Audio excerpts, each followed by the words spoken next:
Bonsoir Anna Cabana, merci beaucoup d'être sur notre plateau. Vous êtes journaliste au Point. Merci Karl Meus, éditorialiste aussi au Figaro Magazine. Et à tous les deux, je vais demander un peu comment se porte la droite, qui a eu une semaine qui a voulu taper sur la gauche sur les primaires, mais qui dans le fond pourrait peut-être organiser elle-même des primaires, étant donné le nombre de candidatures qui s'accumulent à droite, avec la dernière en date, Christine Boutin.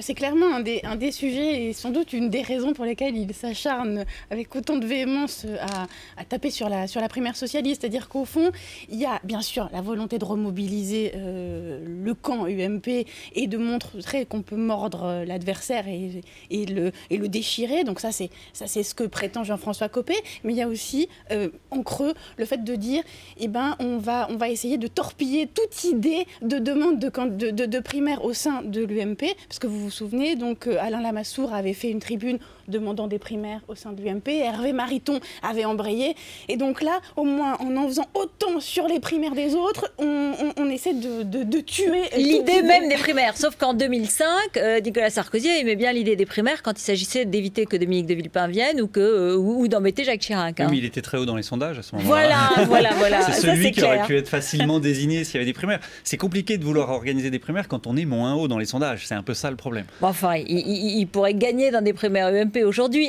internes aux militants UMP, non? Interne aux militants UMP, c'est possible, mais c'est pas forcément gagné. En même temps, on voit mal le camp du président organiser des primaires.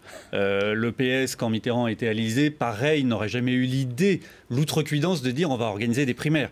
A priori, le président sortant est le candidat, on va dire, naturel. Il faut quand même se souvenir d'une chose, c'est que c'est la droite qui en premier a voulu organiser des primaires. Souvenez-vous, en 1991, il y a eu une charte qui a été signée donc, par l'UDF et le RPR donc, pour des primaires à la française. Et l'idée, c'était précisément de départager Giscard-Chirac. Et cette charte avait été signée par tous les leaders de la majorité de droite, c'est-à-dire qu'il y avait évidemment Giscard comme signataire, Chirac, Pasqua, c'était d'ailleurs à l'initiative de Pasqua. Souvenez-vous, il y avait Léotard, il y avait Juppé qui avait signé cette charte. Évidemment, ça n'a jamais eu lieu. Et donc les primaires, je veux dire, de taper à bras raccourcis sur les primaires comme ils le font aujourd'hui, je trouve que c'est assez contre-productif et très suspect. Voilà, ça montre que... Mais Jean-François Copé le reconnaît lui-même, il dit que c'est pas d'une colossale finesse. Hein. Il le dit assez franchement en disant quand on fait de la politique, on n'est pas obligé d'être d'une colossale finesse. Ce qui montre bien, peut-être, c'était une manière pour Jean-François Copé de dire au fond, il était en service commandé. Ouais. On sent bien quand même que quelque part, il y a eu un ordre de l'Élysée,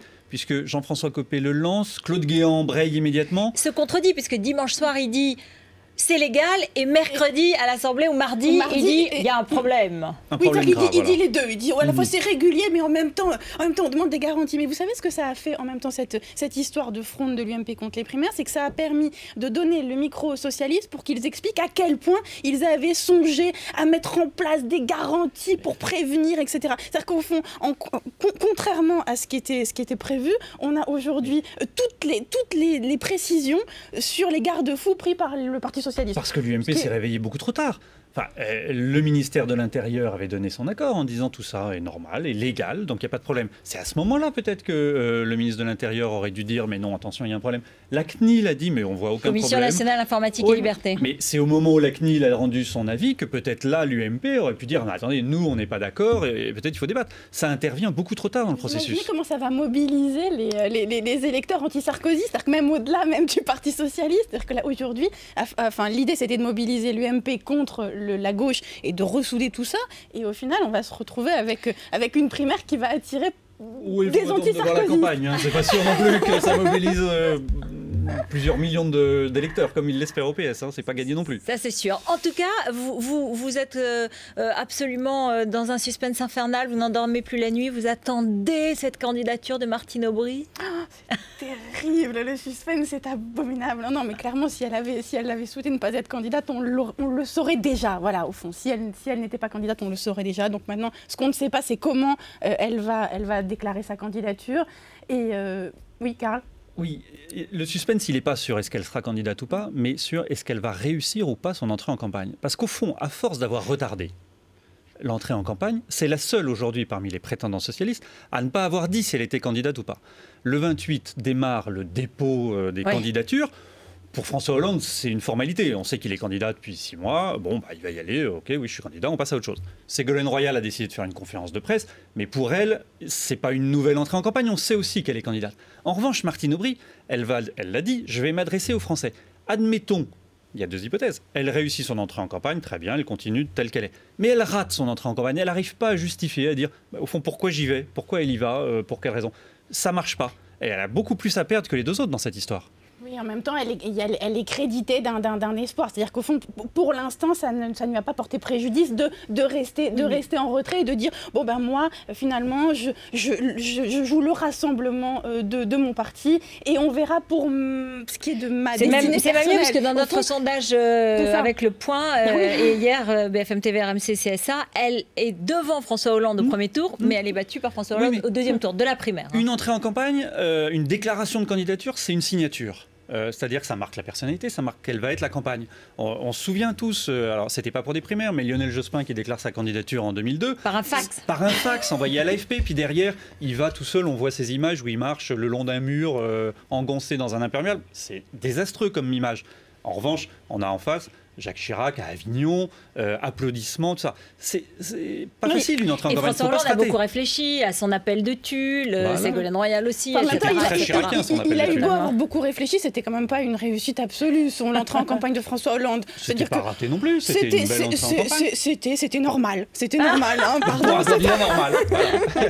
Oui, bon, mais justement, vous trouvez que la dynamique stagne de François Hollande, que il aurait dû aller plus haut, plus vite après la chute de DSK? Moi, je trouve qu'il y a une bonne nouvelle pour François Hollande, c'est qu'aujourd'hui, Nicolas Sarkozy dit que la candidate la plus dangereuse, c'est Martine Aubry. Ça, c'est la bonne nouvelle pour François Hollande, parce que souvenez-vous, Nicolas Sarkozy lui-même disait que le candidat le plus dangereux, quand il s'agissait de Dominique Strauss-Kahn d'un côté et de François Hollande de l'autre, c'était François Hollande. Bon, ça veut dire qu'aujourd'hui, Nicolas Sarkozy considère que François Hollande, disons, a conquis l'épaisseur, non pas suffisante pour le battre, mais en tout cas pour l'affronter. Voilà, ça c'est la bonne nouvelle. La mauvaise nouvelle, c'est que moi je trouve qu'il n'y a pas d'épaississement, il n'y a pas une chimie de présidentialité autour de François Hollande. Non, ça non. Il avait 1 mois pour creuser l'écart, François Hollande.